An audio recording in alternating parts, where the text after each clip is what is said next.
اعوذ باللہ من الشیطان الرجیم بسم اللہ الرحمن الرحیم یا اہل الکتاب قد جاءکم رسولنا یبین لکم علی فترۃ من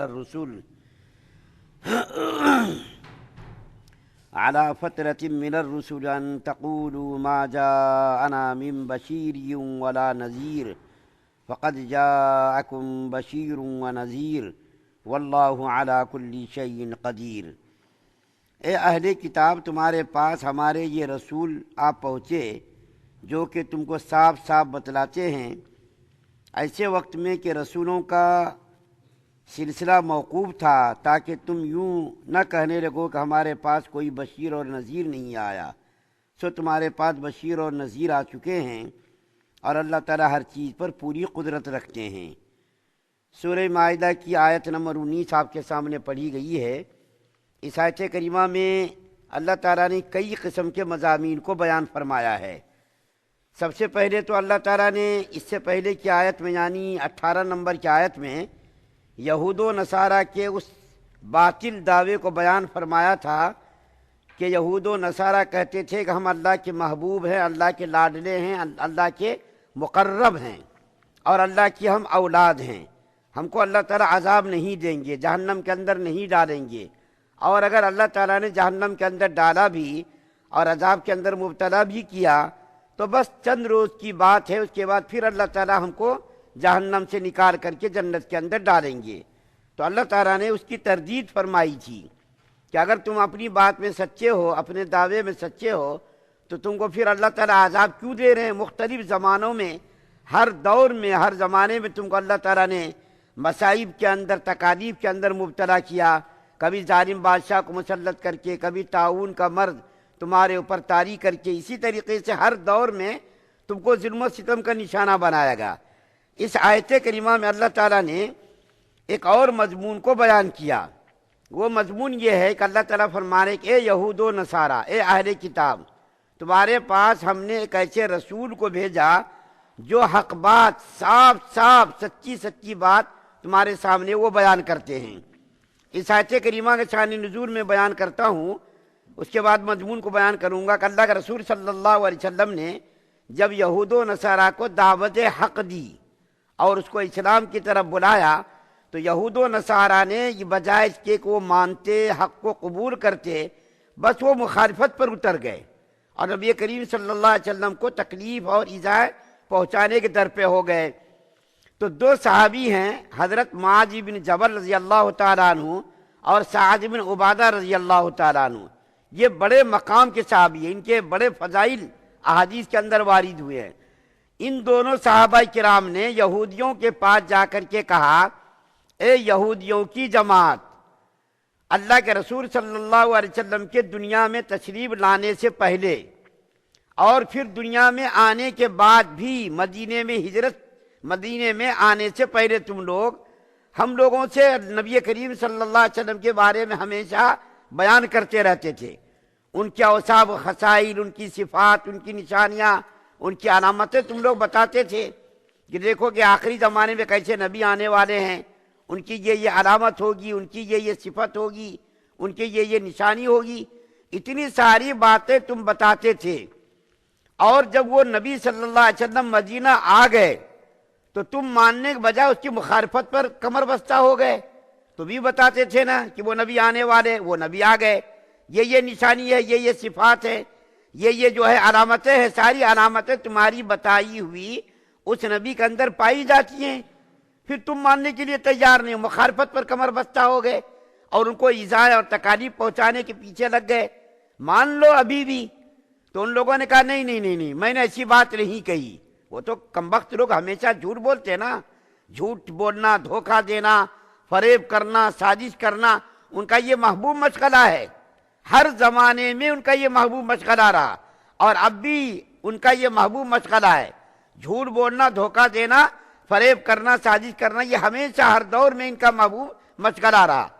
تو وہ لوگ کہنے لگے نہیں، ہم نے ایسی باتیں نہیں کہیں، ہم ایسی بات کیوں کہیں گے؟ کیونکہ اللہ تعالیٰ نے حضرت موسیٰ علیہ السلام کو دنیا کے اندر بھیجا اور بھیجنے کے بعد اس کے اوپر کتاب اتاری توریت، اور کتاب اتارنے کے بعد وہی آخری نبی ہے، وہی آخری کتاب ہے، ہم اس کے علاوہ کسی نبی کو نہیں مانیں گے۔ حالانکہ وہ لوگ بولتے تھے، کہتے تھے، اور جب کبھی لڑائی ہوتی تھی کسی دشمن سے تو وہ لوگ کہتے تھے دیکھو ایک آخری نبی ہیں جو آنے والے ہیں، جب وہ آئیں گے تو ان کے ساتھ مل کر کے ہم تمہارا مقابلہ کریں گے اور تم کو شکست دیں گے۔ لیکن جب نبی کریم صلی اللہ علیہ وسلم تشریف لے آئے تو ان لوگوں نے صاف صاف انکار کر دیا، انکار بھی کیا، مخالفت بھی کرنی شروع کر دی۔ تو اللہ تعالیٰ اس احسان کو جتا رہے ہیں، اے یہود و نصارہ، تم لوگ ہمارے اس نبی کو اچھی طریقے سے جانتے ہو اور پہچانتے ہو، لیکن تم مانتے نہیں ہو، اور ہم نے اس نبی کو اس لیے بھیجا کہ تمہارے سامنے وہ حق بات کو کھلم کھلا بتا دیں، تاکہ تم قیامت کے دن کوئی عذر بیان نہ کر سکو، تاکہ تم کوئی بہانہ نہ کر سکو کہ ہمارے پاس یا اللہ کوئی ڈرانے والا نہیں آیا، کوئی بشارت سنانے والا نہیں آیا، ہم نے اس لیے اس نبی کو بھیجا۔ اور ایک اور احسان کو جتایا کہ دیکھو حضرت عیسیٰ علیہ السلام اور حضرت محمد صلی اللہ علیہ وسلم کے درمیان کوئی نبی نہیں آیا۔ اس قرآن کے اندر اس کو کہا، اس کو کہتے فترت، یعنی اس عرصے میں نبیوں کے آنے کا سلسلہ بند رہا۔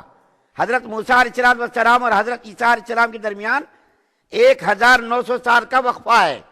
لیکن اس درمیان میں متواتر انبیاء کرام آتے رہے، نبیوں کے آنے کا سلسلہ بند نہیں ہوا۔ ہر زمانے میں نبیوں کو اللہ تعالیٰ بھیجتے رہے۔ 1900 سال کے درمیان یعنی 1900 سال کے درمیان بے شمار انبیاء کرام آئے۔ علماء نے لکھا کہ 1000 انبیاء کرام حضرت موسیٰ اور حضرت عیسیٰ علیہ السلام کے درمیان صرف بنی اسرائیل بھی آئے، اور اس کے علاوہ دوسرے قبیلوں میں، دوسرے خاندان میں جو نبی آئے وہ تو الگ ہیں۔ یہ نبیوں کا سلسلہ آنا جانا لگا رہا حضرت موسیٰ اور حضرت عیسیٰ علیہ السلام کے درمیان، لیکن حضرت عیسیٰ علیہ السلام جب دنیا کے اندر تشریف لائے تو اللہ تعالیٰ نے آسمان پر اٹھا لیا۔ یہ بار بار آپ سنتے رہتے، ان 6 سالوں میں کوئی نبی نہیں آئے۔ حضرت عیسیٰ 600 سالوں میں حضرت عیسیٰ اور محمد صلی اللہ علیہ وسلم کے درمیان 600 سالوں میں کوئی نبی نہیں آئے۔ اسی وقفے کو کہتے ہیں فترت،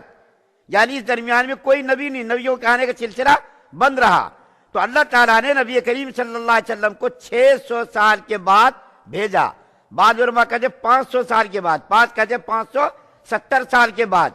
اس درمیان میں کوئی نبی نہیں آیا، بالکل نبیوں کے آنے کا سلسلہ رکا رہا۔ اس بیچ میں 600 سالوں میں گھٹا ٹوپ ظلمت و تاریکی چھا گئی، اللہ کا دو چار کو چھوڑ کر کوئی بھی نہیں، بس لوگ بت پرستی کے اندر اور دنیا کی ساری چیزوں کو پوجنے میں لگ گئے۔ سورج کو پوجنے لگے، چاند کو پوجنے لگے، ستاروں کو پوجنے لگے، پانی کی پوجا کرنے لگے، ہر چیز کی پوجا کرنے لگے۔ جو دو چار لوگ اللہ کی وحدانیت اور اللہ کی الوہیت کے قائل تھے، پہاڑوں میں، غاروں میں، گپھوں میں جا جا کر کے چھپ کر کے اللہ کو یاد کرتے تھے، کیونکہ خود اللہ کے رسول صلی اللہ علیہ وسلم نے فرمایا جب تک اللہ کا نام لینے والا دنیا میں ایک بھی رہے گا، جب تک قیامت نہیں آئے گی، ہر دور میں چاہے کیسی بھی ظلمت رہی ہو، کیسی بھی بت پرستی رہی ہو، اس زمانے میں ایک دو چار تو اللہ کے نام لینے والے تھے۔ جیسا کہ دیکھیے مکہ کے اندر گھٹا ٹوپ ظلمت و تاریکی تھی، اللہ کو کوئی جاننے والا نہیں، کوئی پہچاننے والا نہیں۔ اس زمانے میں بھی دو چار لوگ تھے جو پہاڑوں میں جا کر کے اللہ کی عبادت کرتے تھے، حرام نہیں کھاتے تھے، اسی طریقے سے ذبیحہ جو حرام طریقے پر وہ لوگ ذبح کرتے تھے اس کو نہیں کھاتے تھے۔ تو اس زمانے میں حضرت عیسیٰ علیہ السلام اور نبی کریم صلی اللہ علیہ وسلم کے درمیان جو 600 سال کا وقفہ ہے، کوئی نبی نہیں آئے۔ تو اللہ تعالیٰ اس کو احسان جتا رہے، دیکھو اتنے لمبے وقفے میں ظلمت چھا گئی، تاریکی چھا گئی، کفر اور شرک کا دورہ تھا۔ اس زمانے میں اللہ تعالیٰ نے نبی کریم صلی اللہ علیہ وسلم کو بھیج کر تمہارے پر احسان کیا۔ اس احسان کو یاد رکھو، اگر تم نے اس احسان کو یاد نہیں رکھا تو قیامت کے دن تمہارے پاس کوئی عذر نہیں ہوگا، اس لیے تم کو ماننا چاہیے۔ اور آخر آیت میں اللہ تعالیٰ فرماتے ہیں ہر چیز پر اللہ تعالیٰ قادر ہے۔ مطلب کیا؟ مطلب یہ ہوا کہ اگر تم نے نبی کریم صلی اللہ علیہ وسلم کی نبوت اور رسالت کو نہیں مانا تو اللہ تعالیٰ اس بات پر قادر ہے کہ دوسری قوموں کو تمہاری جگہ پر تیار کر دے، دوسرے لوگوں کو ایمان کے اندر داخل کر دے۔ جیسا کہ یہ لوگ تو جانتے تھے، پہچانتے تھے، لیکن مانتے نہیں تھے، تو اللہ تعالیٰ نے دیکھیں اوس و خزرت جو اللہ اور اس کے رسول کو جانتے پہچانتے نہیں تھے، لیکن اللہ تعالیٰ نے ان سعادت مندوں کو، ان خوش نصیبوں کو نبی کریم صلی اللہ علیہ وسلم کی غلامی نصیب فرمائی، اور وہ لوگ اسلام کے اندر داخل ہوئے، اور اسلام کے اندر داخل ہی نہیں ہوئے، انہوں نے اسلام قبول کر کے اسلام کے لیے اتنی بڑی بڑی قربانیاں پیش کی کہ تاریخ عالم میں ایسی مثال نہیں ملتی۔ جس صحابی کے پاس 2 بیویاں تو انہوں نے کہا ایک صحابی سے کہ میں اپنی بیوی کو طلاق دیتا ہوں، جو سی پسند ہو تم بولو اس کو میں طلاق دے دوں، تم اس سے نکاح کر لو۔